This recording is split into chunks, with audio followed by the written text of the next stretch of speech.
We're often asked in this industry, what's the best convertible Ferrari? And it's got to be the 250 short wheelbase California Spider with covered headlights. There are only 37 built, and we've been restoring 2 of them over the last couple of years. During the restoration of a California Spider, you truly appreciate why it's such a great car. It's based on the 250 short wheelbase Berlinetta, which is the car famous for being the last gentleman driver's car that they could drive to the circuit, win the race like Stirling Moss did, and drive home again. But with this beautifully designed Pininfarina body that was executed by Scaglietti. The chassis was of course a great basis, the engine, the gearbox, but the way in which they incorporated the California Spider bodywork is very clever in itself. The inner panels are intricately welded into place to give you that rigidity and stiffness that you would require in order to have the drive and the feeling of the Berlinetta whilst with having the roof down. For me, the covered headlight variant is more desirable and sought after because it harks back to the 50s racing cars where the perspex covers were in place to protect the lights from stones during a race. And the California Spider is actually one of the last models where this was available as an option. And therefore, over the years, people have gone after those 37 cars because that was the last of an era.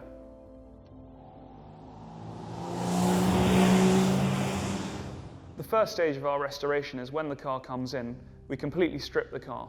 Once we've got all the parts and components off the car, we're able to individually analyse them and inspect them and see what's required and what needs rebuilding or what needs replacing. Generally in the Ferrari world, we find that everything was very well built originally, and it's very much a process of restoration as opposed to a replacement. But what we do find to be a common problem is that the bodywork over the years has been manipulated or changed or altered at other restorations. So we use all the data that we have on file from other cars that we've restored in the past to overlay the body shape and make sure that we're happy that the body shape of the particular car that we're restoring is correct. Now that said, every car is different in itself, they were hand-built, but sometimes there are some glaringly obvious problems which we're able to resolve at the time of bodywork. The processes used for the metalwork stage are very similar to those that would have been used back in the period when the cars were originally built. Our responsibility is to stay on top of this stage and make sure that we're happy with the shape, the fit and the finish of every body panel, and to make sure that everything is correct at dry build stage before the car goes back to the paint shop to have its preparation ready for paint. When the body shell goes to the paint shop ready to be painted, although it's near perfect from a glance, some 500 hours still have to go into the bodywork in order to prepare it for its final paint, which is incredible, but it's essential so that all the fit and finishes are absolutely as you'd expect for a concours-ready car. Whilst the body shell is away, having the metalwork carried out and the paintwork carried out, we'll be busy restoring all the components individually so that they're ready to assemble once the car's back and painted and ready to go together. So when we receive the painted shell back at the workshop, our first job will be to check that all the chromed items will still fit on the car once it's had the paintwork applied to it. And then once we're happy with all those bits and pieces, we'll crack on with the assembly of the car. The suspension will go on first, the brake lines, the fuel lines will go into the chassis frame, and then we will gradually build the car up with the wiring loom, and as the final part of the restoration, the engine and drivetrain go into the car so that we can get the car built up and ready for road test.